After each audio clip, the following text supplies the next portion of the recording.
All right, hello everyone. Thanks for tuning in once again to Queen Ahmadiyyah TV, More Than Meets the Third Eye. I'm your host, Queen Ahmadiyyah, and this is today's Spiritual Vitamins. So as you're coming in, please feel free to go ahead and like and share the video. Subscribe to the channel if you haven't done so already. Considering purchasing a membership and all of that.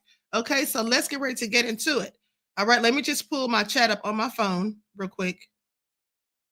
All right, so as you know, for those of you who were on the last live on here a couple of days ago, we're going to be listening to more of the audiobook, Outwitting the Devil.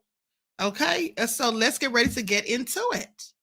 All right, shout out to all of my Stardusters in the chat and everyone tuned into the Queen.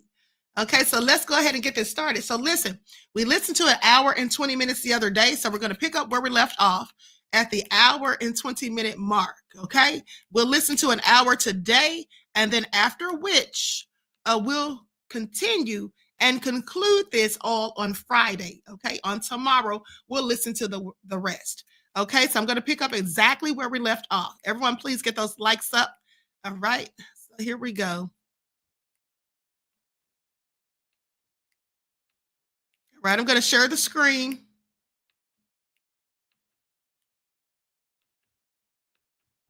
But if you published this confession, it would be sufficient to keep me from gaining control of the yet unborn and those who have not yet reached the age of reason. You wouldn't dare publish what I have told you about the religious leaders.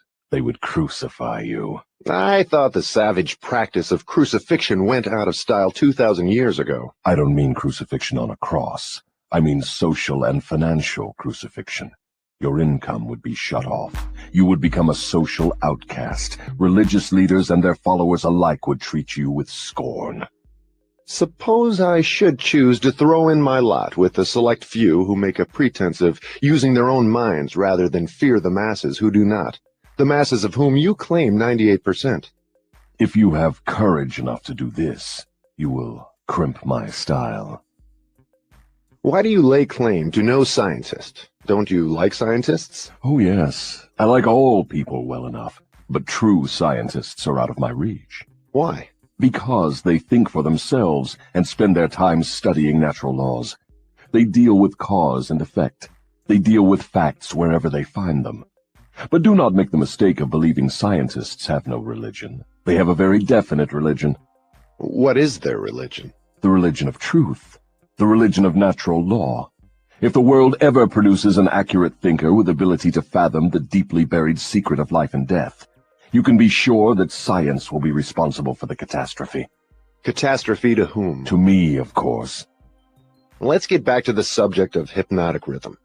I want to know more about it. Is it something like the principle through which people can hypnotize one another? It is precisely the same thing. I have already told you so. Why do you repeat your questions? That is an old worldly custom of mine, Your Majesty. For your enlightenment, I will tell you, I am forcing you to repeat many of your statements for the sake of emphasis.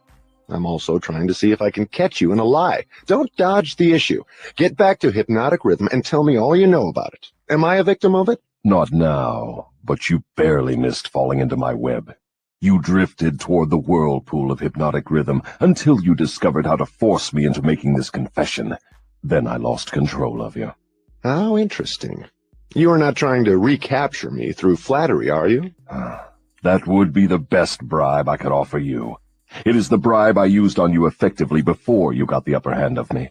With what did you flatter me? With many things. Chief among them sex and the desire for self-expression. What effect did your bribes have on me? They caused you to neglect your major purpose in life and started you to drifting. Was that all you did to me through your bribes? That was plenty. But I am back on the track and out of your reach now, am I not? Yes, you are temporarily out of my reach because you are not drifting. What broke your spell over me and released me from the habit of drifting? My answer may humiliate you. Do you want to hear it? Go ahead and give it to me, Your Majesty. I wish to learn how much truth I can stand. When you found a great love in the woman of your choice, I lost my grip on you. So you are going to accuse me of hiding behind a woman's skirts, are you? No, not hiding. I wouldn't put it that way. I would say you have learned how to give yourself a solid background with the embellishment of a woman's mind. The woman's skirt has nothing to do with it, then? No, but her brain does. When you and your wife began to combine your two brains through your habit of masterminding every day, you stumbled upon the secret power with which you forced me into this confession. Is that the truth, or are you trying to flatter me again? I could flatter you if I had you alone, but I cannot flatter you while you have the use of your wife's mind. I'm beginning to catch on to something important. I'm beginning to understand what was meant by the writer of that passage in the Bible, which says substantially, when two or more meet together and ask for anything in my name, it shall be granted. It is true, then, that two minds are better than one. It is not only true, it is necessary before anyone can continuously contact the great storehouse of infinite intelligence, wherein is stored all that is, all that ever was, and all that can ever be. Is there such a storehouse? If there had not been, you would not, could not, now be humiliating me with this silly forced confession. Isn't it dangerous to give this sort of information to the world? Sure, it is dangerous to me. If I were you, I would not give it out. Let us get back now to the technique through which you fasten on your victims the habit of drifting. What is the very first step a drifter must take to break the habit?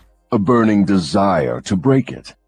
You, of course, know that no one can be hypnotized by another person without his willingness to be hypnotized. Neither can nature place one under the spell of hypnotic rhythm without his willingness to be hypnotized. The willingness may assume the form of indifference.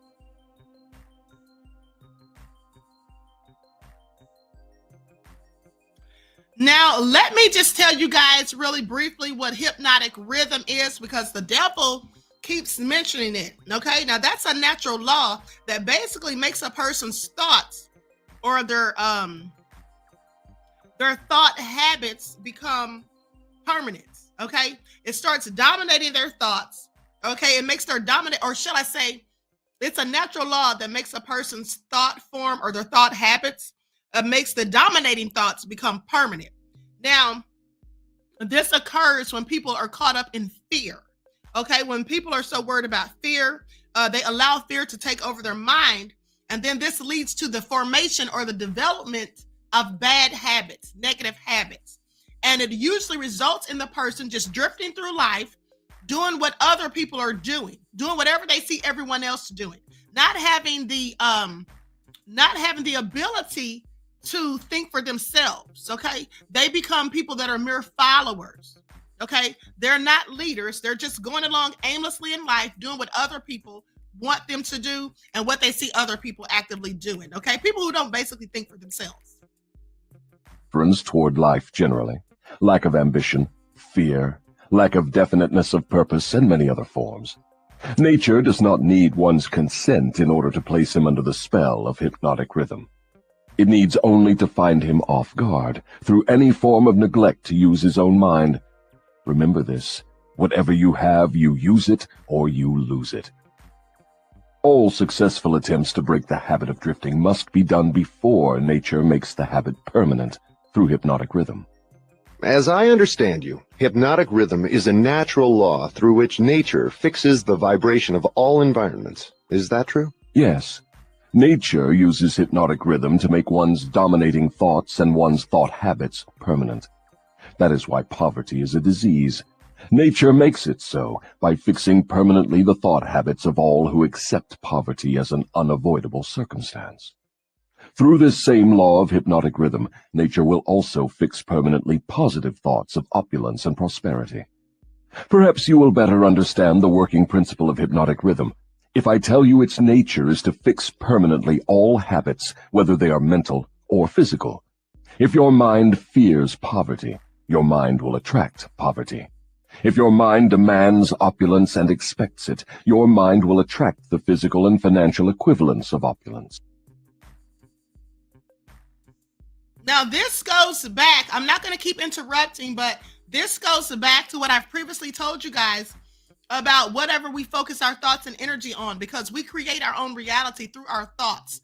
Thoughts are electromagnetic frequencies. Okay, what so a man thinketh, that so he is. That's in the Bible. So you're giving the devil his due. You're allowing the devil to control you when you focus on the negative. And like I told you all days ago, this is why people say, oh, my prayers are not answered. Well, if you're praying for more money, if you're praying for the ability to pay your bills, if you're praying for good health, and then you sit there and worry and keep constantly thinking and stressing yourself about not being healthy or not having the wherewithal to pay your bills, not being financially astute, then that's what you attract more of, because the universe takes things literally. So if you're focusing your thoughts and energy on poverty and being poor and broke and all of these things that you fear, that you have fears of, then that's what the universe gives you. Because to the universe, that's what you're asking for. Because why are you asking for it? Because it's on your mind, right? So the universe doesn't realize that you're thinking about these things because this is what you don't want to happen. The universe sees it as if, okay, let me give them what they're asking for, because this is all their mind seems to be fixated on. Okay, so please pay attention. This is in accordance with an immutable law of nature. Did the writer of that sentence in the Bible, whatsoever a man soweth, that shall he also reap, have in mind this law of nature? He could have nothing else in mind. The statement is true.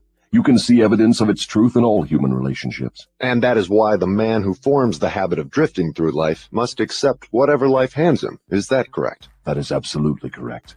Life pays the drifter its own price on its own terms.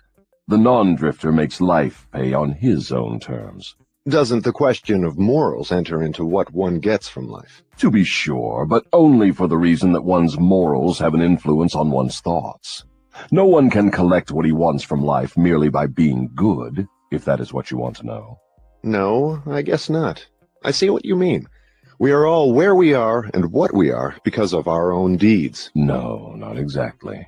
You are where you are and what you are because of your thoughts and your deeds. Then there is no such reality as luck, is there? Emphatically no. Circumstances which people do not understand are classified under the heading of luck. Back of every reality is a cause. Often the cause is so far removed from the effect that the circumstance can be explained only by attributing it to the operation of luck. Nature knows no such law as luck. It is a man-made hypothesis with which he explains away things he does not understand. The terms luck and miracle are twin sisters. Neither of them has any real existence except in the imaginations of people. Both are used to explain that which people do not understand.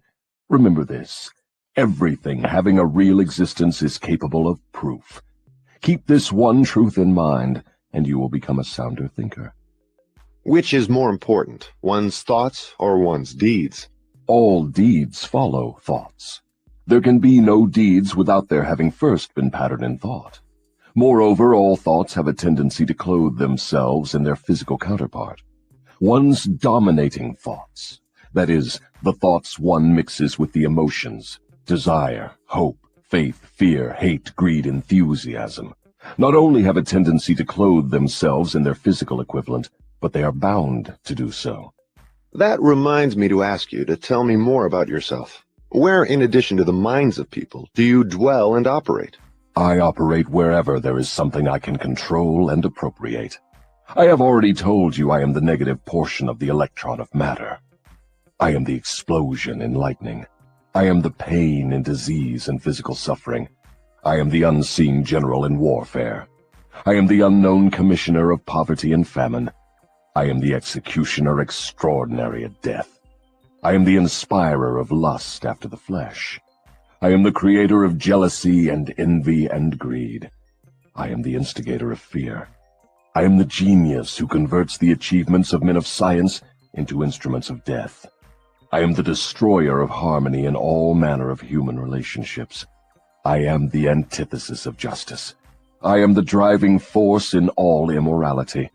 I am the stalemate of all good. I am anxiety, suspense, superstition, and insanity. I am the destroyer of hope and faith. I am the inspirer of destructive gossip and scandal. I am the discourager of free and independent thought. In brief, I am the creator of all forms of human misery, the instigator of discouragement and disappointment. And you do not call that cold and cruel? I call that definite and dependable. The world depression broke up the habits of men everywhere and redistributed the sources of opportunity in all walks of life on an unprecedented scale. The drifter's pet alibi, with which he tries to explain away his undesirable position, is his cry that the world has run dry of opportunities. Non-drifters do not wait for opportunity to be placed in their way. They create opportunity to fit their desires and demands of life. Are non-drifters smart enough to avoid the influence of hypnotic rhythm? No one is smart enough to dodge the influence of hypnotic rhythm. One could just as easily avoid the influence of the law of gravity. The law of hypnotic rhythm fixes permanently the dominating thoughts of men, whether they be drifters or non-drifters. There is no reason why a non-drifter would want to avoid the influence of hypnotic rhythm, because that law is favorable to him. It helps him convert his dominating aims, plans, and purposes into their physical replicas. It fixes his habits of thought and makes them permanent. Only the drifter would wish to dodge the influence of hypnotic rhythm. For the better portion of my adult life, I've been a drifter. How did I manage to escape being swept into the whirlpool of hypnotic rhythm? You haven't escaped. The major portion of your dominating thoughts and desires since you reached adulthood has been a well-defined, definite desire to understand all the potentialities of the mind. You may have drifted on thoughts of lesser importance, but you did not drift in connection with this desire. Because you did not drift, you are now recording a document which gives you exactly what your dominating thoughts demanded of life. Why doesn't your opposition use hypnotic rhythm to make permanent one's higher thoughts and nobler deeds? Why does your opposition permit you to use this stupendous force as a means of entangling people in a web of evil, spun by their own thoughts and deeds? Why does your opposition not outwit you by binding people with thoughts which build and lift them above your influence? The law of hypnotic rhythm is available to all who will use it.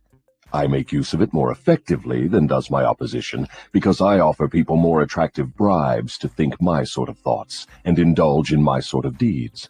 In other words, you control people by making negative thinking and destructive deeds pleasing to them. Is that correct? That is the idea exactly. I've often wondered why your opposition, what we earthbound call God, does not annihilate you. Can you tell me why? Because the power is as much mine as his. It is as available to me as to him. That is what I have been trying to get over to you. The highest power in the universe can be used for constructive purposes, through what you call God, or it can be used for negative purposes, through what you call the devil. And something more important still, it can be used by any human being just as effectively as by God or the devil.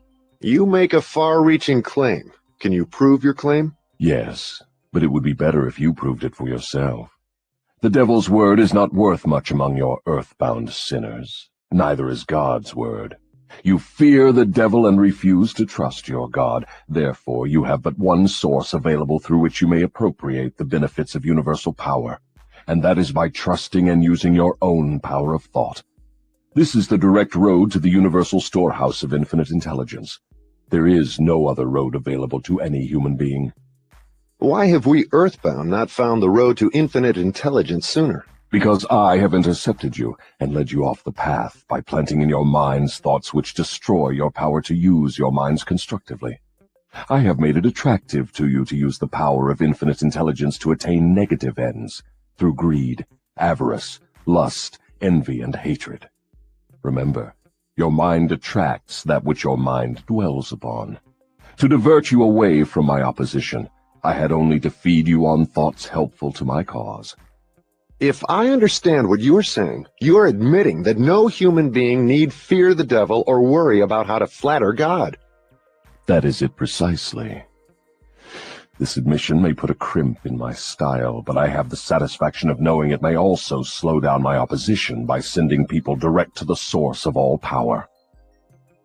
In other words, if you cannot control people through negative bribes or fear, then you wish to kick over the entire apple cart and show people how to go around God.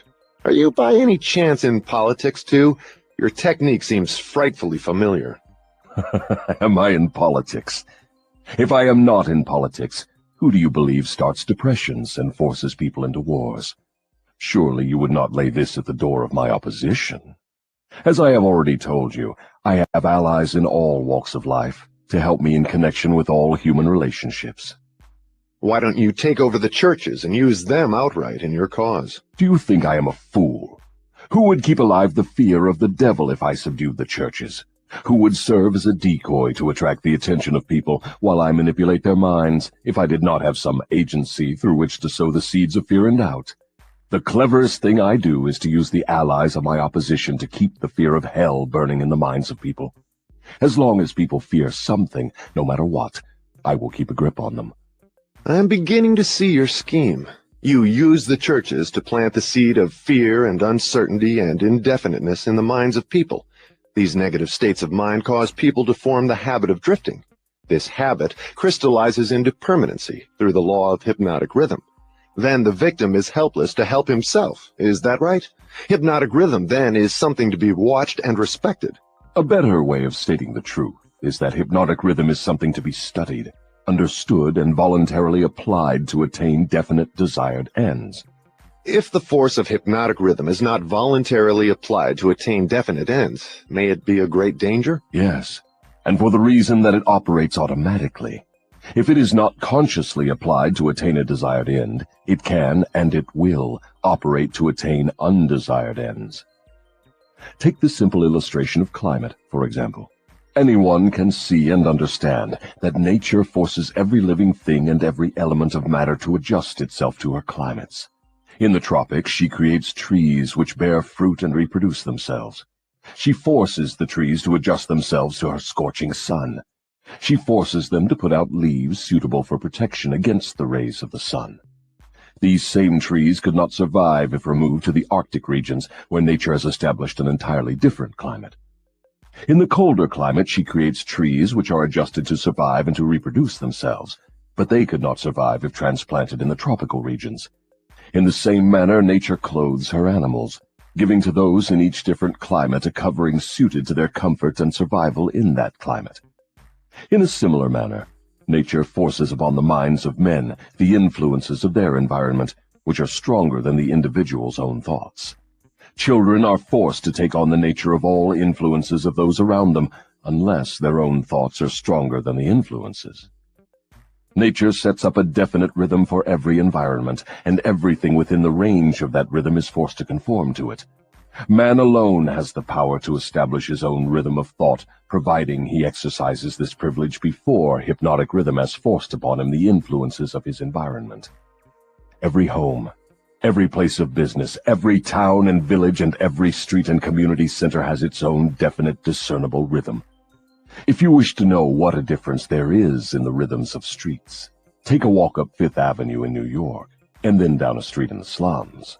All forms of rhythm become permanent with time. Does each individual have his own rhythm of thought? Yes, that is precisely the major difference between individuals. The person who thinks in terms of power, success, opulence, sets up a rhythm which attracts these desirable possessions. The person who thinks in terms of misery, failure, defeat, discouragement, and poverty attracts these undesirable influences. This explains why both success and failure are the result of habit.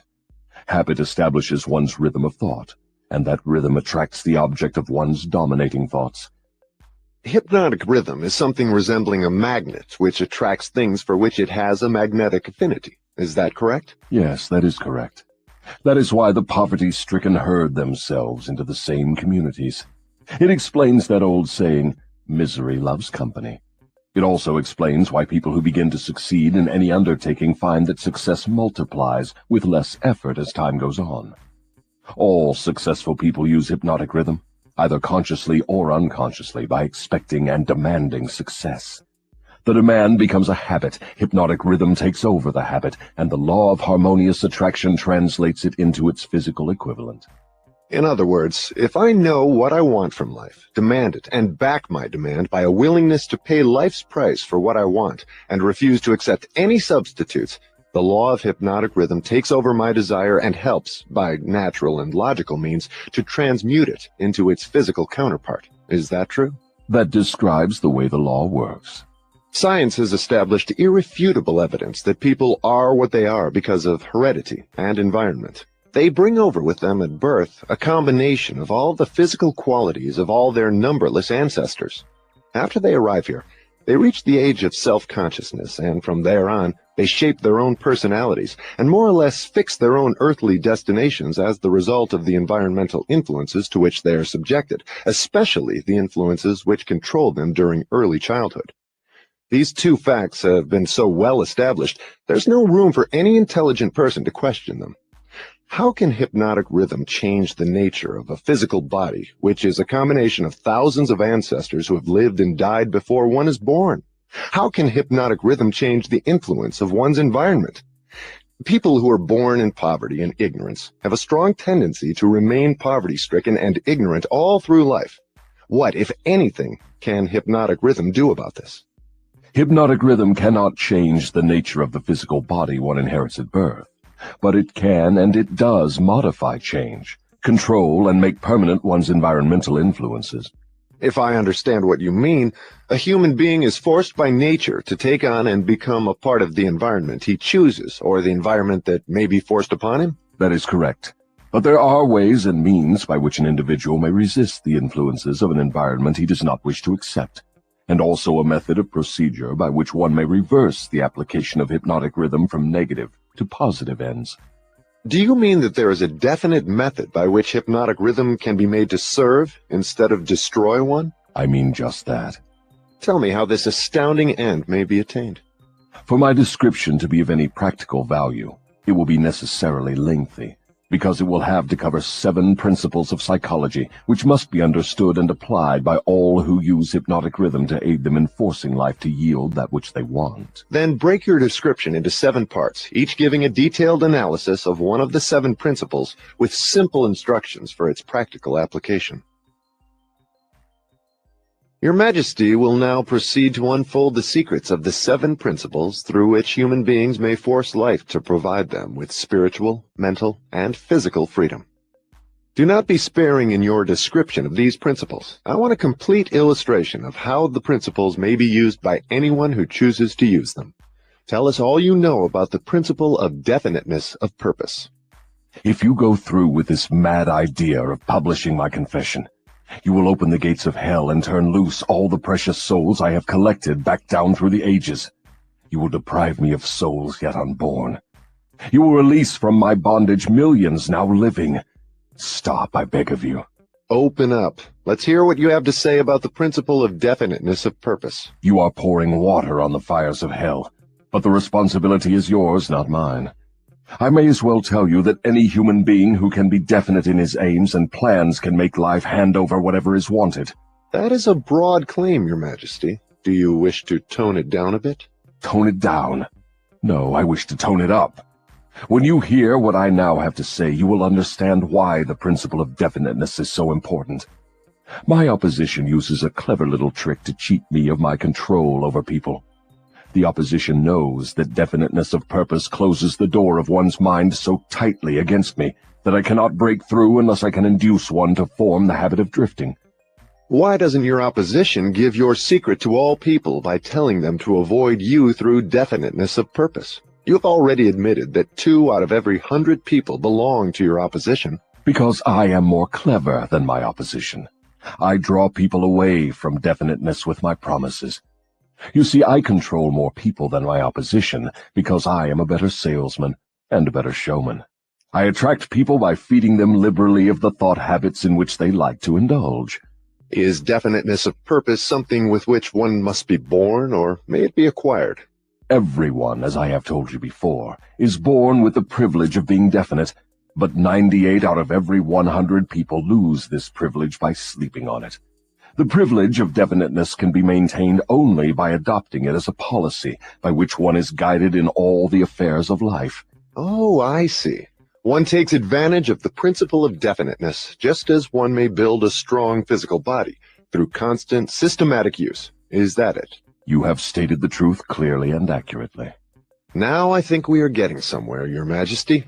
We have at long last found the starting point from which all who become self-determining in life must take off.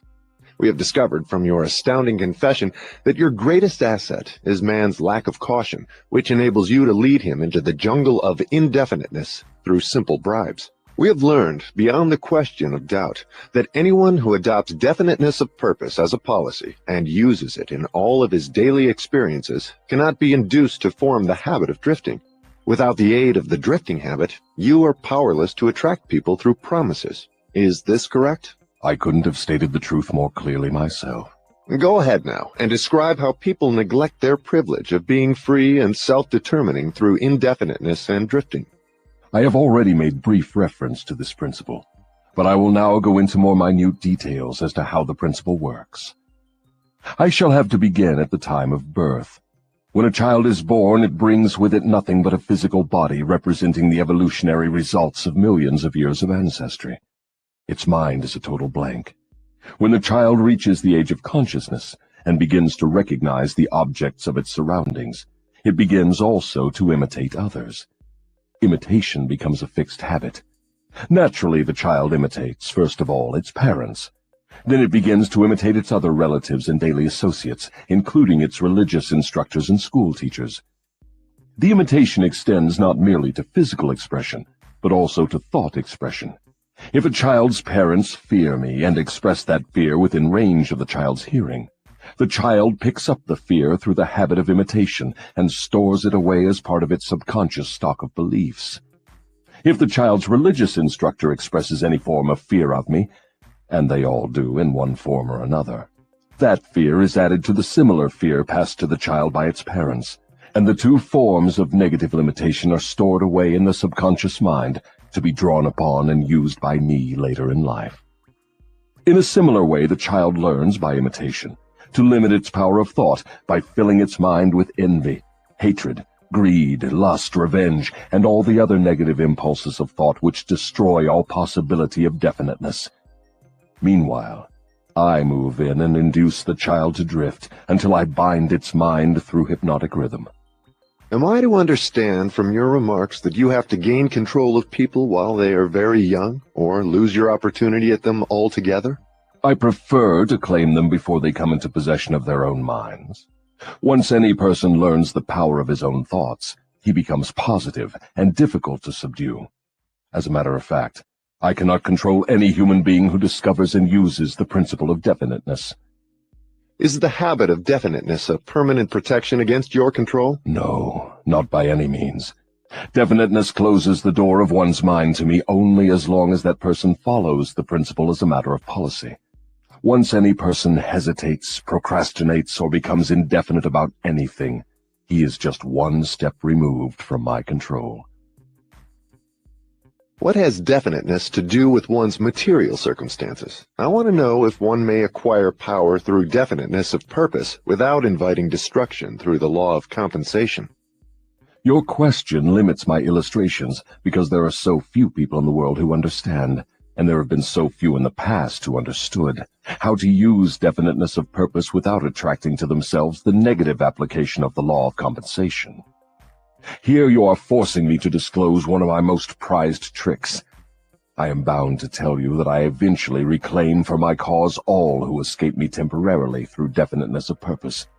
The reclamation is made by filling the mind with greed for power and the love of egotistical expression, until the individual falls into the habit of violating the rights of others. Then I step in with the law of compensation and reclaim my victim. So I see from your admission that definiteness of purpose may be dangerous in proportion to its possibility as a power. Is that true? Yes. And what is more important, every principle of good carries with it the seed of an equivalent danger. That is hard to believe. What danger, for example, can there be in the habit of love of truth? The danger lies in the word habit. All habits, save only that of the love of definiteness of purpose, may lead to the habit of drifting. Love for truth, unless it assumes the proportion of definite pursuit of truth, may become similar to all other good intentions. You know, of course, what I do with good intentions. Is love for one's relatives also dangerous? The love for anything or anyone, save only the love of definiteness of purpose, may become dangerous. Love is a state of mind which beclouds reason, saps willpower, and blinds one to facts and truth. Everyone who becomes self-determining and gains spiritual freedom to think his own thoughts must examine carefully every emotion that seems even remotely related to love. You may be surprised to know that love is one of my most effective baits. With it I lead into the habit of drifting those whom I could attract with nothing else. That is why I have placed it at the head of my list of bribes. Show me what any person loves most, and I will have my cue as to how that person can be induced to drift until I bind him with hypnotic rhythm. Love and fear combine to give me the most effective weapons with which I induce people to drift. One is as helpful to me as the other. Both have the effect of causing people to neglect to develop definiteness in the use of their own minds. Give me control over a person's fears and tell me what he loves most, and you may as well mark that person down as my slave. Both love and fear are emotional forces of such stupendous potency that either may completely set aside the power of will and the power of reason. Without will and reason, there is nothing left to support definiteness of purpose. But, Your Majesty, life would not be worth living if people never felt the emotion of love. Ah!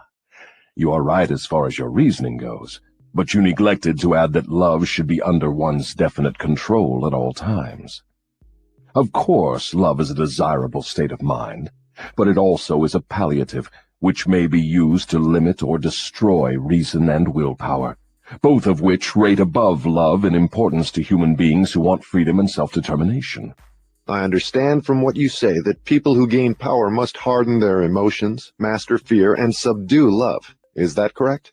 People who gain and maintain power must become definite in all their thoughts and all their deeds. If that is what you call hard, then they must become hard.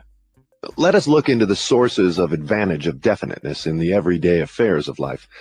Which is more apt to succeed, a weak plan applied with definiteness, or a sound, strong plan indefinitely applied? Weak plans have a way of becoming strong if definitely applied. You mean that any plan definitely put into continuous action in pursuit of a definite purpose may be successful, even if it is not the best plan? Yes, I mean just that.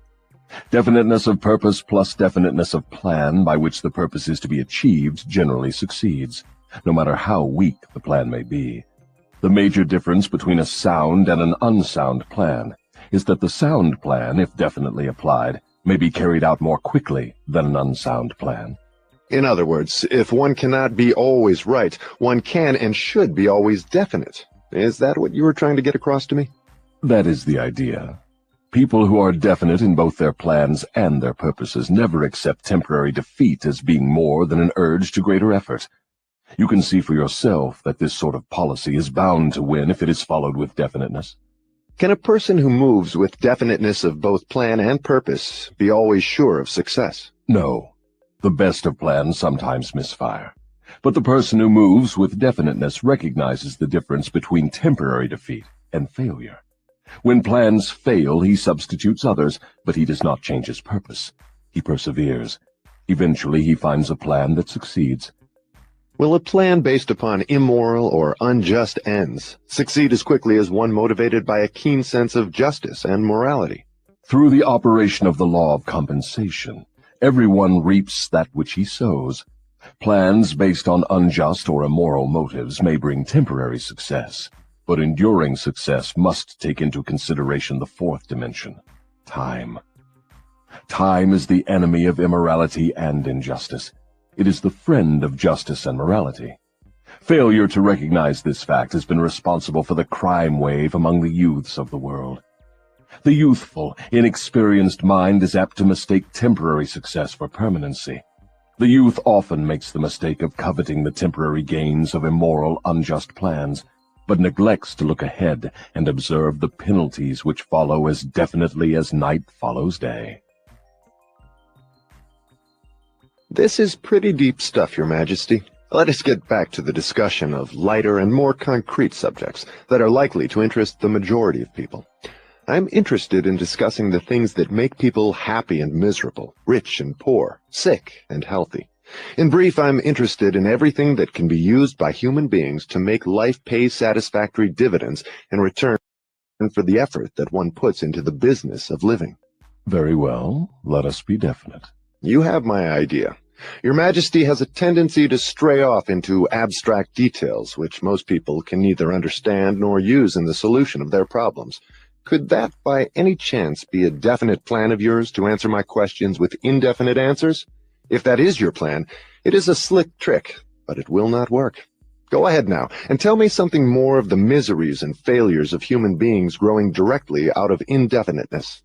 Why not permit me to tell you more of the pleasures and successes of people who understand and apply the principle of definiteness? I observe that sometimes people with definiteness of plan and purpose get what they ask from life, only to find after they get it that they do not want it. What then? Generally, one can get rid of whatever is not wanted by application of the same principle of definiteness with which the thing was acquired. A life that is lived with fullness of peace of mind, contentment, and happiness always divests itself of everything it does not want. Anyone who submits to annoyance by things he does not want is not definite. He is a drifter. What about married people who cease to want each other? Should they separate? Or is it true that all marriages are made in heaven, and the contracting parties are, therefore, forever bound by their bargain, even though it may prove to be a poor one for both? First, let me correct that old saying that all marriages are made in heaven. I know of some which were made on my side of the fence. Minds which do not harmonize should never be forced to remain together in marriage or any other relationship. Friction and all forms of discord between minds lead inevitably to the habit of drifting, and of course to indefiniteness. Aren't people sometimes bound to others by a relationship of duty, which renders it impractical for them to take from life what they want most? Duty is one of the most abused and misunderstood words in existence. The first duty of every human being is to himself. Every person owes himself the duty of finding how to live a full and happy life. Beyond this, if one has time and energy, not needed in the fulfillment of his own desires, one may assume responsibility for helping others. Isn't that a selfish attitude? And isn't selfishness one of the causes of failure to find happiness? I stand by my statement that there is no higher duty than that which one owes himself. Doesn't a child owe something in the way of duty to its parents, who gave it life and sustenance during its periods of helplessness? Not at all. It is just the other way around. Parents owe their children everything they can give them in the way of knowledge. Beyond that, parents often spoil instead of helping their offspring by a false sense of duty, which prompts them to indulge their children instead of forcing them to seek and gain knowledge at first hand. I see what you mean.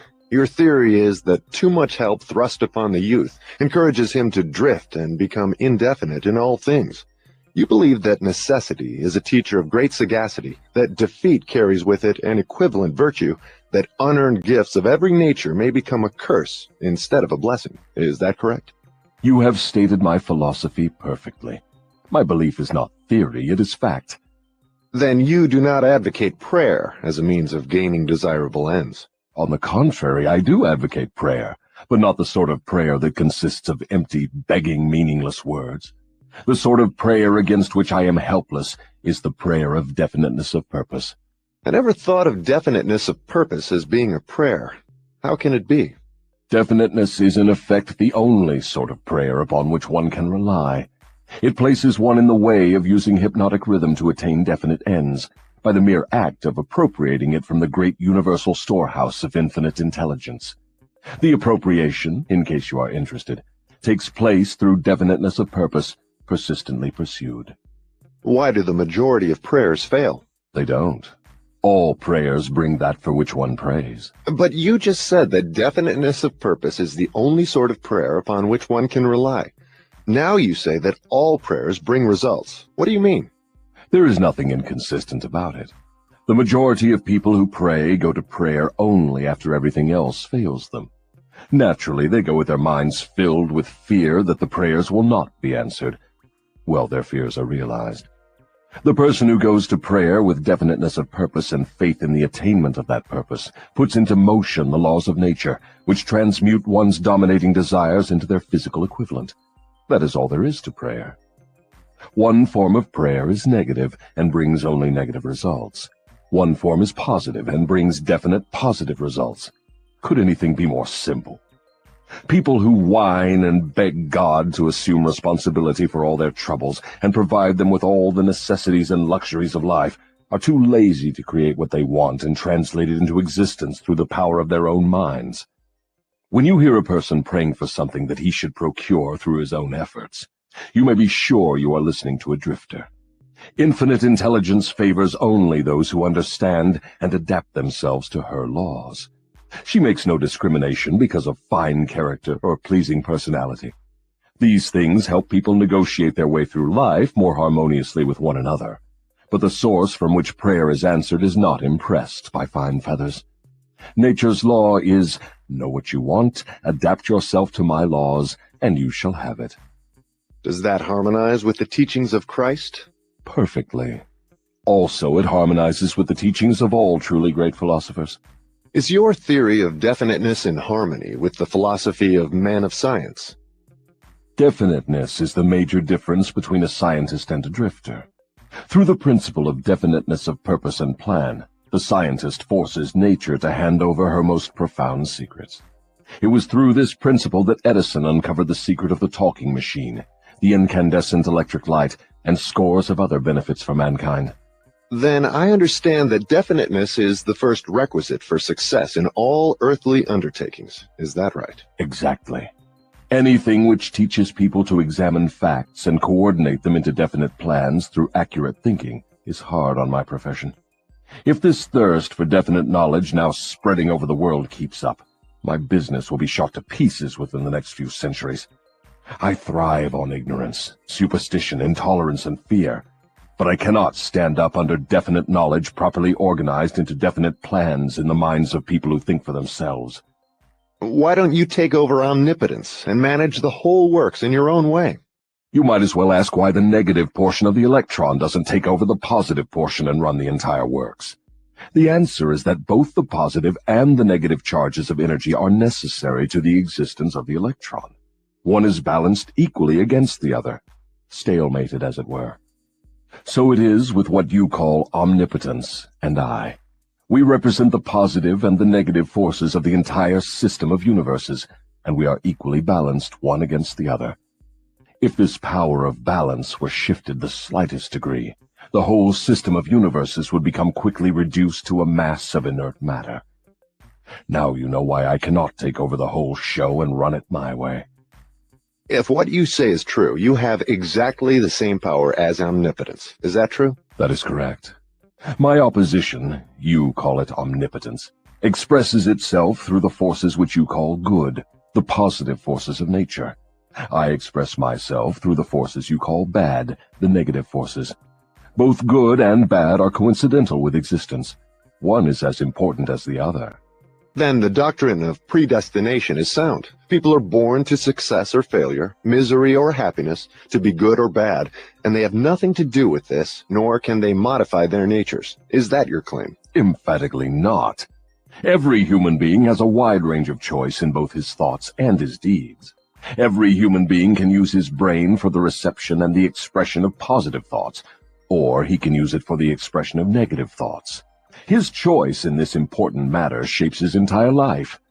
From what you have said, I gather the idea that human beings have more freedom of expression than either you or your opposition. Is that correct? That is true. Omnipotence and I are bound by immutable laws of nature. We cannot express ourselves in any manner not conforming to these laws. Then it is true that man has rights and privileges not available to either omnipotence or the devil. Is that the truth? Yes, that is true. But you might well have added that man is not yet fully awakened to the realization of this potential power. Man still regards himself as something resembling the worms in the dust, when in reality he has more power than all other living things combined. Definiteness of purpose seems to be a panacea for all evils of man. Not that, perhaps, but you may be sure no one ever will become self-determining without it. Why aren't children taught definiteness of purpose in the public schools? For the reason that there is no definite plan or purpose behind any of the school curricula. Children are sent to school to make credits and to learn how to memorize, not to learn what they want of life. What good is a school credit if one cannot convert it into the material and spiritual needs of life? I am only a devil, not an unwinder of riddles. I deduce from all you say that neither the schools nor the churches prepare the youths of the world with a practical working knowledge of their own minds. Is anything of more importance to a human being than an understanding of the forces and circumstances which influence his own mind? The only thing of enduring value to any human being is a working knowledge of his own mind. The churches do not permit a person to inquire into the possibilities of his own mind, and the schools do not recognize that such a thing as a mind exists. Aren't you a little hard on the schools and the churches? No, I am merely describing them as they are, without bias or prejudice. Aren't the schools and the churches your bitter enemies? Their leaders may think they are, but I am impressed only by facts. The truth is this, if you must know it. The churches are my most helpful allies, and the schools run the churches a close second. On what specific or general grounds do you make this claim? On the grounds that both the churches and the schools help me to convert people to the habit of drifting. Do you realize that your charge is substantially a sweeping indictment of the two institutions of major importance which have been responsible for civilization in its present form? Do I realize it? Man alive, I gloat over it. If the schools and churches had taught people how to think for themselves, where would I be now? This confession of yours will disillusion millions of people whose only hope for salvation is in their churches. Isn't that a cruel thing to do to them? Wouldn't most people be better off living in the bliss of ignorance than to know the truth about you? What do you mean by the term salvation? From what are people being saved? The only form of enduring salvation that is worth a green fig to any human being is that which comes from recognition of the power of his own mind. Ignorance and fear are the only enemies from which men need salvation. You seem to hold nothing sacred. You are wrong. I hold sacred the one thing which is my master, the one thing I fear. What is that? The power of independent thought backed by definiteness of purpose. Then you do not have many people to fear. Only 2 out of every 100 to be exact. I control all others. Let's give the churches a rest and get back to the public schools. Your confession has shown clearly that you thrive and perpetuate yourself from one generation to another by the clever trick of taking over the minds of children before they have the chance to learn how to use their minds. I wish to know what is wrong with a public school system that permits the devil to control so many people. I wish to know also what can be done to the established system of teaching that will ensure all children the opportunity to learn, first, that they have minds, and second, how to use those minds to bring spiritual and economic freedom. I'm putting the question to you definitely enough, and since you have stressed the importance of definiteness of purpose, I am here and now putting you on notice that your answer to my question must be definite. Wait a moment while I catch my breath.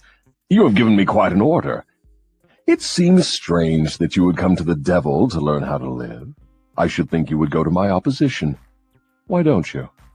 Your Majesty, it is you who are on trial here, not I. I want the truth, and I'm not particular as to the source from which I get it. There's something radically wrong with the system of education that has given us a balance sheet with life that shows us hopelessly in the red and groping for the road to self-determination as if we were so many animals lost in the jungle. I want to know two things about this system. First, what is the major weakness of the system? Second, how can this weakness be eliminated? The floor is yours again. Please, stick to the question and stop trying to decoy me into the discussion of deep abstract subjects. That's definite, is it not? You leave me no choice but that of direct answer. To begin with, the public school system approaches the subject of education from the wrong angle. The school system endeavors to teach children to memorize facts instead of teaching them how to use their own minds. Is that all that is wrong with the system? Oh no, that is only the beginning. Another major weakness of the school system is that it does not establish in the minds of children either the importance of definiteness of purpose, or make any attempt to teach youths how to be definite about anything. The major object of all schooling is to force the students to cram their memories with facts, instead of teaching them how to organize and make practical use of facts. This cramming system centers the attention of students on the accumulation of credits, but overlooks the important question of how to use knowledge in the practical affairs of life. This system turns out graduates whose names are inscribed upon parchment certificates, but whose minds are empty of self-determination. The school system got off to a bad start at the beginning. The schools began as institutions of higher learning, operated entirely for the select few whose wealth and family entitled them to education. Thus, the entire school system was evolved by beginning at the top and working back down to the bottom. It is no wonder the system neglects to teach children the importance of definiteness of purpose, when the system itself has literally evolved through indefiniteness. What would correct this weakness of the public school system? Let's not complain of the weakness of the system unless we are prepared to offer a practical remedy with which it can be corrected. In other words, while we are discussing the importance of definiteness of plan and purpose, let us take our own medicine and be definite. Why don't you lay off the schools and churches and save yourself plenty of trouble? Don't you know that you are poking your nose into the affairs of the two forces that control the world? Suppose you do show up the schools and the churches as being weak and inadequate for the needs of human beings. What then? With what are you going to replace these two institutions? Stop trying to evade my questions by the old trick of asking a counter-question. I do not propose to replace the schools and churches, but I do propose to find out, if I can, how these organized forces can be modified so that they will serve people instead of keeping them in ignorance. Go ahead now and give me a detailed catalog of all the changes in the public school system which would improve it. So you want the entire catalog, do you? Do you want the suggested changes in the order of their importance? Describe the changes needed, just as they come to you. You are forcing me to commit an act of treason against myself. But here it is. Reverse the present system by giving children the privilege of leading in their schoolwork instead of following orthodox rules designed only to impart abstract knowledge. Let instructors serve as students, and let the students serve as instructors. As far as possible, organize all schoolwork into definite methods through which the student can learn by doing, and direct the classwork so that every student engages in some form of practical labor connected with the daily problems of life. Ideas are the beginning of all human achievement. Teach all students how to recognize practical ideas that may be of benefit in helping them acquire whatever they demand of life. Teach the students how to budget and use time. And above all, teach the truth that time is the greatest asset available to human beings, and the cheapest. Teach the student the basic motives by which all people are influenced, and show how to use these motives in acquiring the necessities and the luxuries of life. Teach children what to eat, how much to eat, and what is the relationship between proper eating and sound health. Teach children the true nature and function of the emotion of sex. And above all, teach them that it can be transmuted into a driving force capable of lifting one to great heights of achievement. Teach children to be definite in all things, beginning with the choice of a definite major purpose in life. Teach children the nature of and possibilities for good and evil in the principle of habit, using as illustrations with which to dramatize the subject the everyday experiences of children and adults. Teach children how habits become fixed through the laws of hypnotic rhythm, and influence them to adopt, while in the lower grades, habits that will lead to independent thought. Teach children the difference between temporary defeat and failure, and show them how to search for the seed of an equivalent advantage which comes with every circumstance of defeat. Teach children to express their own thoughts fearlessly and to accept or reject at will all ideas of others, reserving to themselves always the privilege of relying upon their own judgment. Teach children to reach decisions promptly and to change them, if at all, slowly and with reluctance, and never without a definite reason. Teach children that the human brain is the instrument with which one receives from the great storehouse of nature the energy which is specialized into definite thoughts, that the brain does not think, but serves as an instrument for the interpretation of stimuli which cause thought. Teach children the value of harmony in their own minds, and that this is attainable only through self-control. Teach children the nature and the value of self-control. Teach children that there is a law of increasing returns which can be and should be put into operation as a matter of habit, by rendering always more service and better service than is expected of them.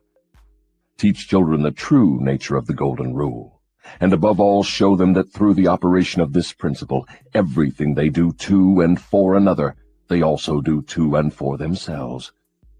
Teach children not to have opinions unless they are formed from facts, or beliefs which may reasonably be accepted as facts. Teach children that cigarettes, liquor, narcotics, and overindulgence in sex destroy the power of will and lead to the habit of drifting. Do not forbid these evils, just explain them. Teach children the danger of believing anything merely because their parents, religious instructors, or someone else says it is so. Teach children to face facts, whether they are pleasant or unpleasant, without resorting to subterfuge or offering alibis. Teach children to encourage the use of their sixth sense, through which ideas present themselves in their minds from unknown sources, and to examine all such ideas carefully. Teach children the full import of the law of compensation as it was interpreted by Ralph Waldo Emerson, and show them how the law works in the small everyday affairs of life. Teach children that definiteness of purpose, backed by definite plans persistently and continuously applied, is the most efficacious form of prayer available to human beings. Teach children that the space they occupy in the world is measured definitely by the quality and quantity of useful service they render the world. Teach children there is no problem which does not have an appropriate solution, and that the solution often may be found in the circumstance creating the problem. Teach children that their only real limitations are those which they set up or permit others to establish in their own minds. Teach them that man can achieve whatever man can conceive and believe. Teach children that all schoolhouses and all textbooks are elementary implements which may be helpful in the development of their minds, but that the only school of real value is the great university of life, wherein one has the privilege of learning from experience. Teach children to be true to themselves at all times, and since they cannot please everybody, therefore to do a good job of pleasing themselves. That is an imposing list, but it seems conspicuous by the fact it ignores practically every subject now taught in the public schools. Was that intended? Yes. You asked for a list of suggested changes in public school curricula which would benefit children. Well, that is what you got. Some of the changes you suggest are so unorthodox they would shock most of the educators of today, wouldn't they? Most of the educators of today need to be shocked. A good sound shock often helps the brain that has been atrophied by habit. Would the changes you suggest for the public schools give children immunity against the habit of drifting? Yes, that is one of the results the changes would bring, but there are others too. How could the suggested changes be forced into the public school system? You know, of course, it is as difficult to get a new idea into an educator's brain as it is to interest a religious leader in modifying religion so it will help people to get more from life. The quickest and surest way to force practical ideas into the public schools is to first introduce the ideas through private schools and establish such a demand for their use that public school officials will be compelled to employ them. Should any other changes be made in the public school system? Yes, many. Among other changes needed in all public school programs is the addition of a complete course of training in the psychology of harmonious negotiation between people.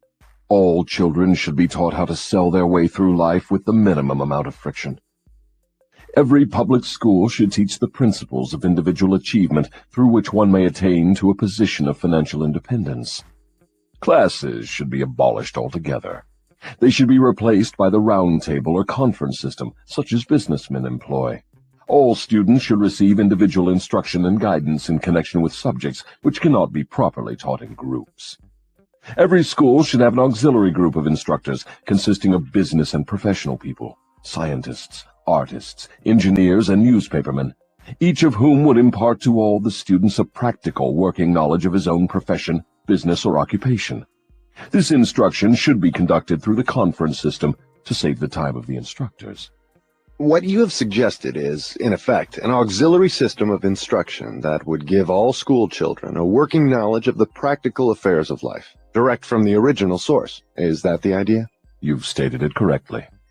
Let us dismiss the public school system and go back to the churches for a moment. All my life, I've heard clergymen preaching against sin and warning sinners to beware and repent so they could be saved, but I've never heard any of them tell me what sin is. Will you give me some light on this subject? Sin is anything one does or thinks which causes one to be unhappy. Human beings who are in sound physical and spiritual health should be at peace with themselves and always happy. Any form of mental or physical misery indicates the presence of sin. Name some of the common forms of sin. It is a sin to overeat because that leads to ill health and misery. It is a sin to overindulge in sex because that breaks down one's willpower and leads to the habit of drifting. It is a sin to permit one's mind to be dominated by negative thoughts of envy, greed, fear, hatred, intolerance, vanity, self-pity, or discouragement, because these states of mind lead to the habit of drifting. It is a sin to cheat, lie, and steal, because these habits destroy self-respect, subdue one's conscience, and lead to unhappiness.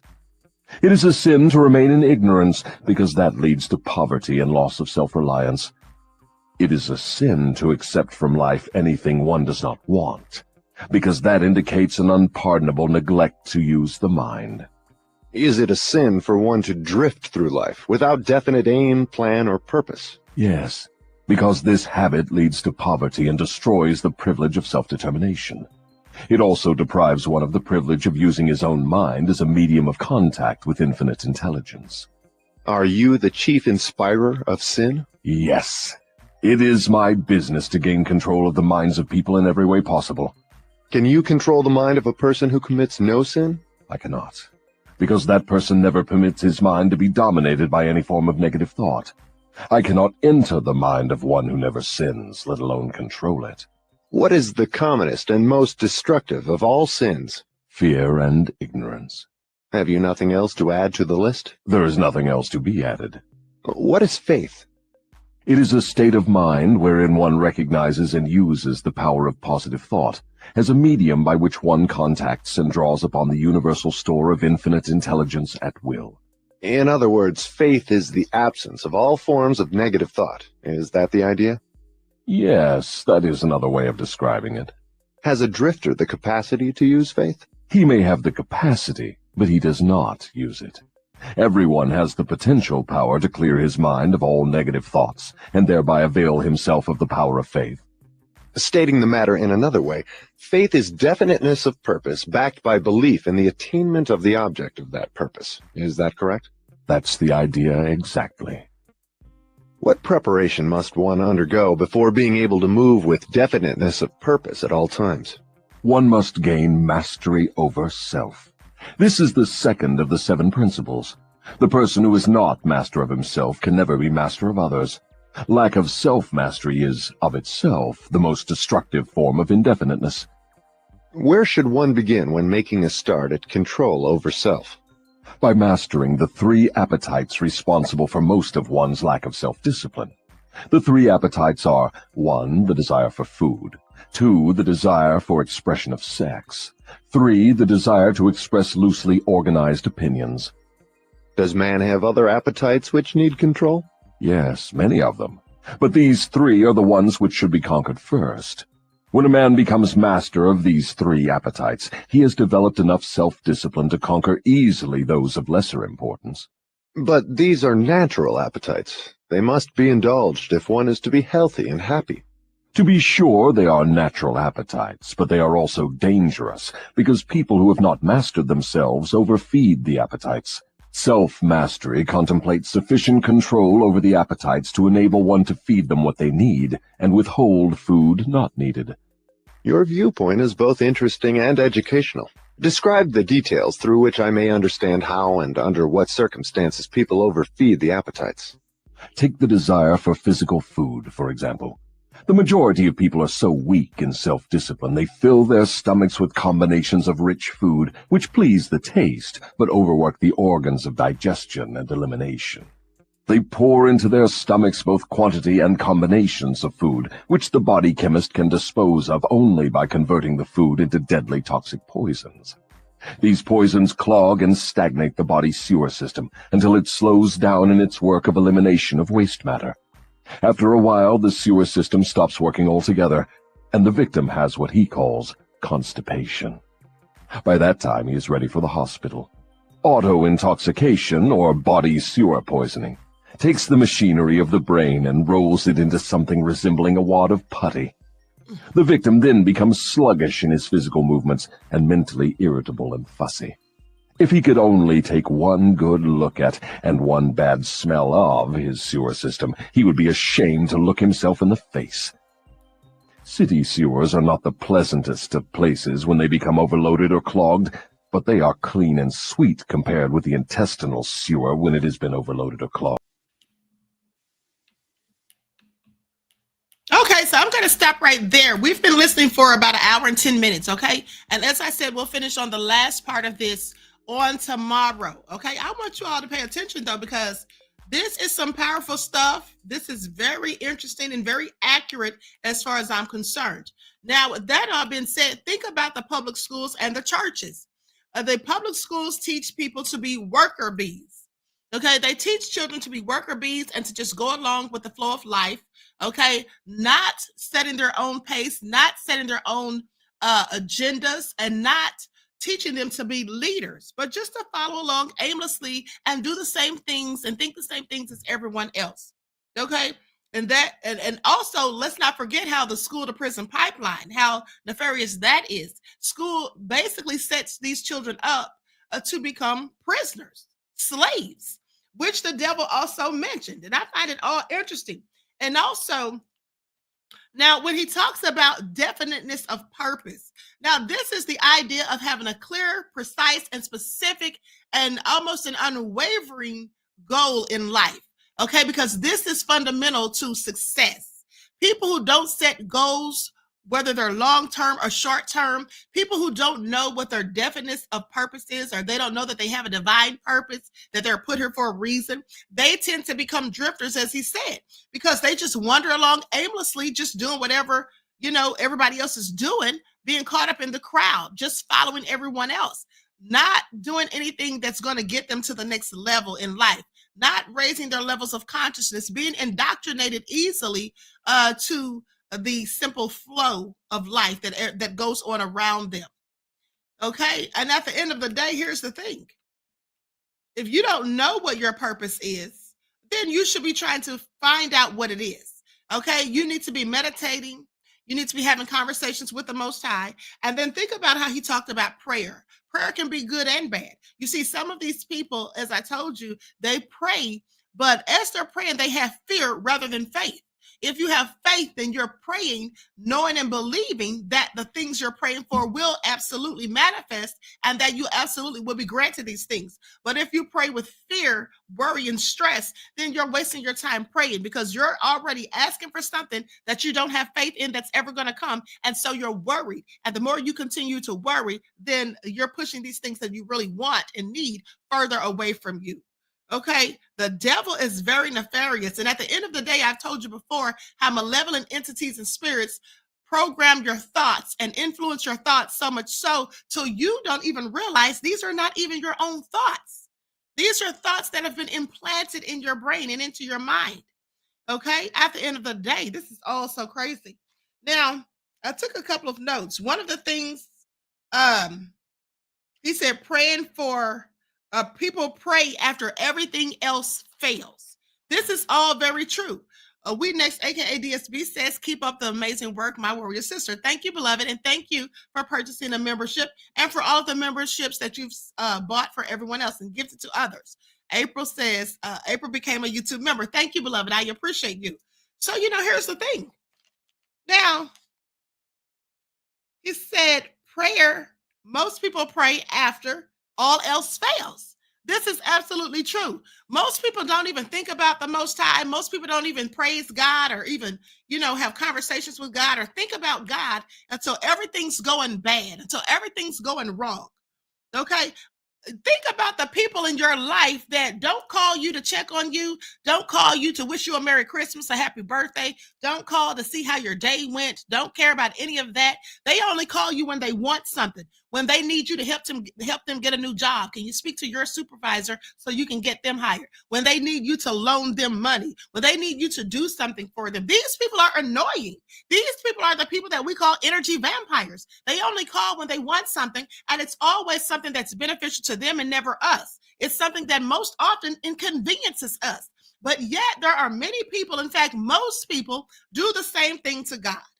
They only call on God, pull out their Bible and start praying and sing in the name of Jesus when they need something, when everything's going wrong in their life. Okay? This is what many people do. And that's not what you should be doing. And that's not how you create and manifest things. And then even when they're doing this, they're still praying with an element of fear, as I said, not believing that these things can actually happen and manifest, and then blaming God when they don't. But you should be blaming yourself. And then also think about how he said the people that are most likely to drift, how you can tell someone's a drifter is these people who pray for things that they absolutely can get and acquire for themselves. Why are you praying for God to give you a job, to send you a job? You can get out there and go pound the pavement. You can go fill out applications. You can send off your resumes. You can talk to people and network. You can find a job yourself. Do you really need to be bothering the Most High about getting you a job? If you really wanted a job, okay, and we're really actively putting in the footwork, the groundwork, you can find one yourself. That's what you could do. Some people sit around and pray and asking God for things, but they're making no movement, no effort to go out there and get it. The job's not going to fall in your lap. And I've told you all this before. It's not going to just be somebody coming knocking on your door saying, hey, we just hired you. You have to put in the work. Prayer without works is dead. So you can pray all you want, but if you're not actively putting in the work and doing the groundwork yourself, what are you going to get? And if you're not raising your levels of vibration, and if you're not thinking with a positive aspect and attitude, okay, and having an attitude of gratitude, you're not going to get the things that you're praying for, and it's really just a waste of your time at the end of the day. But this is what most people do. And as I said, or as the devil said so eloquently, school and church doesn't teach us to be free thinkers. It further indoctrinates us. The churches indoctrinate us, and so do the schools, indoctrinate the children. Doesn't teach them to go out here and be philanthropists and entrepreneurs, to go out here and be bosses. It teaches them to be worker bees. It teaches them to be little ants, all working together for the queen. That's what it does. At the end of the day, we should all be doing things for ourselves, and we should be trying to, set goals for ourselves. Start off with short-term goals, and when you achieve those, start setting bigger goals for yourself. Don't just sit around living your life and being mundane and just going along with the flow. At the end of the day, you'll just do nothing but waste your time. Okay? You'll just do nothing but waste your time. And when you allow the devil and his billions to control your mind, that puts you in a never ending cycle. Okay? It's like a hamster in a wheel, just spinning around continuously, but never going anywhere, never progressing, never getting any further. And then what about the people that the devil talked about, whom he said, um, these people, hold on. These people that the devil basically said they give up when they fail, temporary failure. They just give up all hope, lose faith, don't try to think of another way to do it. You should always have more than one way of achieving and obtaining your goals. You should always have a plan B and even a plan C. If you only have one way of thinking, if you're so closed in and you don't know how to think outside of the box, how are you going to accomplish anything? Sometimes we all fail in life. That doesn't mean that you should feel defeated. That doesn't mean you should just throw in the towel and give up. You should keep working. You should look for other avenues to obtain your goal and purpose. Because there's more than one way to skin a cat. And think about how people that are not doing well in life don't congratulate you when you're doing well in life. Don't want to hear your good news. Because misery absolutely does love company. People that are low vibrational want you to be low vibrational. How could they not? It's what they know. If they weren't low vibrational and they were really doing something positive, productive, and constructive, well, they'd be moving ahead in life and want you to do the same because they wouldn't have time for you and your negativity if you, in fact, were. So you need to start thinking about the people that you're hanging around, the people and things that you give your energy to, because whatever you focus your energy on, that's exactly what you manifest and create. If you're hanging around negative people, don't complain about those negative people. Don't complain about them hating on you. You're hanging around them. You chose to have them in your circle. If you know that they don't wish you well, if you know that they're not concerned about your best interest, then you need to sever ties with them completely, or at least feed them off of a long-handled spoon. And that means you need to give them boundaries and stop allowing them to allocate your time. Stop allocating your time to them at the end of the day. These are all things that you can easily do. If there's things in your life that you're not happy and thrilled with, like I told you days ago, change those things. Don't keep complaining. Complaining gets you nowhere. Complaining is not going to solve your problems.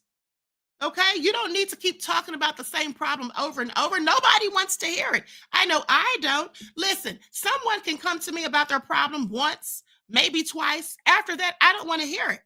I'm tired of listening. We need to now focus on solutions. We know what the problem is, so now let's talk solutions. I need solutions, not excuses, because a lot of people make excuses, which are nothing more than another waste of time. And if you are suffering from some type of fear that you don't want, that allows you to not want to move further, that keeps you stagnant, then you need to find out and figure out a way to release it. Okay? Who's spamming the chat? Okay, this person's just being a whole idiot. Don't worry, I'm not a troll. I'm going to ban you because you're just being stupid at this point. Okay? And I want you to pay attention to how people come in when you're talking about things being productive and constructive and moving forward and raising and elevating your consciousness. There's always a minion that wants to come and disrupt that. There was someone in the chat earlier that I banned who was talking about, don't listen to this BS. Well, if you don't want us listening to it, why are you listening to it? Because if you're in the chat, aren't you in fact listening? You see how minions come along and try to sidetrack you and stop you from doing what you need to be doing, or from hearing what you need to hear? Think about when the man wrote this book, Napoleon Hill, how this book was banned. Why do you think it was banned? Because I'll tell you why. Those that are really in charge and that are pulling all the strings want the rest of us to stay down here and work along as puppets while they control the strings and be the puppet masters. They don't want us to get to where they are. They've got to keep some of us poor and broke and down here struggling, so they can keep all of the power and control for themselves. How dare somebody write a book exposing their nefarious plots and plans and letting us know that these ideas all came from the devil, that the devil is the true mastermind. And when the devil says that he controls more people than his opposition, which is the Most High, he's not lying. How many people do you know that are living righteously, that are living holy, who are willing to go out there and help other people as opposed to always just looking for things to help themselves? How many people do you know that are selfless rather than selfish? Because most people absolutely are selfish and they do what's only beneficial to them and don't care what anyone else wants, needs, or thinks. Most people in this world are absolutely controlled by the devil at the end of the day. And it's not that the Most High can't stop this, but the Most High gives us all something called free will. So the Most High allows us to make the choice. Sadly, most people make the wrong choice. And then they find themselves being influenced and controlled by the devil, stuck in low vibrational states of mind, not ever elevating or evolving. And then they want to complain. And then they want to whine and cry. And then when things aren't going their way, then they want to call on God and try to pray, but yet praying with a negative mindset, which only garners for them more negativity. At the end of the day, these are the things that we have to break the habits of doing. Okay? These are and here's the thing. When the devil talked about your dominating thoughts, your dominant thoughts, those are the things in the areas of the mind that you tend to focus on more so than anything else. What is dominating your mind? What is dominating your thoughts? Is it fear of poverty? Is it fear that you'll never find someone to love you? Is it fear that you won't be able to live the life that you want to live? What is the fear? What is dominating your mind? Or is your mind dominated by thoughts of grandeur, thoughts of you evolving and elevating, thoughts of you, having your divine and definite purpose? Now, if your life doesn't look the way you want it to look, if you don't have the things that you want to have and the things that you need, if you find yourself constantly in a place of feeling downtrodden and forlorn, if you're constantly whining, complaining, and groveling, then things are not going well in your life. And you should be asking yourself, not the Most High, why that is. What are you doing wrong? Are you doing your shadow work? Are you actively trying to progress? Are you actively trying to do the things that will put you in a whole nother situation? Are you removing yourself from places and spaces that do you no good? Are you separating yourselves from individuals who, basically influence you to do negative things or who put their negativity upon you? Because remember, energy is contagious. So who are you giving your energy to? And whose energy are you absorbing? These are things that I want you all to think about. That's right. King Lejeune said, taking action. Exactly. Listen, I'm going to leave you all with this. We'll be back tomorrow to finish this. And I'm going to maybe have a quiz on some of the talking points that the devil was giving. Okay. Possibly going to have a quiz on some of the talking points like trivia. We'll maybe have trivia on here and on the main channel tomorrow. But I'll ask you about some of the things that the devil was talking about. Okay? And you should be asking yourself, how can you improve your life? How can you refrain from negative thinking patterns? How can you raise your levels of consciousness? Are you doing the real work?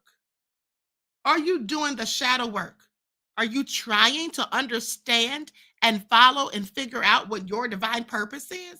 Because everyone has one. You weren't just put here on this earth just to struggle, just to be sad and downtrodden. You were put here for a very specific purpose. And if you don't know what that purpose is, then you need to be trying to figure it out. Okay? That's what you need to be doing. So with that all being said, listen, I'm going to leave you with this. It's time to wake up, people. We're under spiritual attack and spiritual warfare. It's happening all around us. And the devil is, as he said, the reason for it. So I would suggest that everyone start doing some deep diving into themselves and some thinking into your inner self and your consciousness as to how you can make for yourself, manifest and create for yourself the life that you truly want to live. Okay, it's time to wake up. Make sure you do before you die in your sleep. Okay, willful ignorance is a problem. And remember, the devil said fear and ignorance go hand in hand. You see, some people don't want to hear the truth because they fear the truth. And some people, even if you show them the truth right in their face, they will deny the truth because they suffer from something called cognitive dissonance. With that all being said, please pay attention And I hope that everyone is really listening and absorbing the information that is being given, because at the end of the day, this is all very factual. Okay. And again, if this wasn't factual, ask yourselves, why was this book banned when it first came out? And why did they just decide to release it in 2011 after the author, Napoleon Hill, was deceased? Because they don't want you to know the truth. They will keep you walking around here blindly.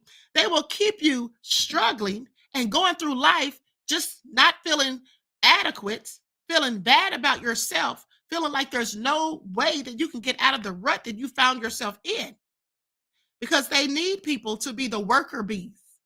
They don't want people to be bosses and entrepreneurs and people who are high vibrational and happy and highly consciously elevated so that they can wake up other people. They want to keep us all asleep. Okay, so they can continue to control things. And that goes for our government as well, specifically our government. All right, so with that all being said, I'm going to conclude this broadcast because I have another live to do on the main channel later on this evening, probably around 6 or 6:30. So please make sure that you have your notifications on. All right, I love you all to life. Each one teach one. That's how we grow and thrive. And listen, before I close out, I forgot to tell you guys this. Please make sure that you're checking out the store that's attached to the main channel. Okay, the Queen's Royalties. Make sure you're checking out that store because I added some new designs on there. I'm not sure if they've gotten approved and gone through yet, but make sure you're checking out the store. Now, I did some new designs last night that I think you all will like. They may not be on there for the next day or two, but check out the ones that are currently on there. Okay.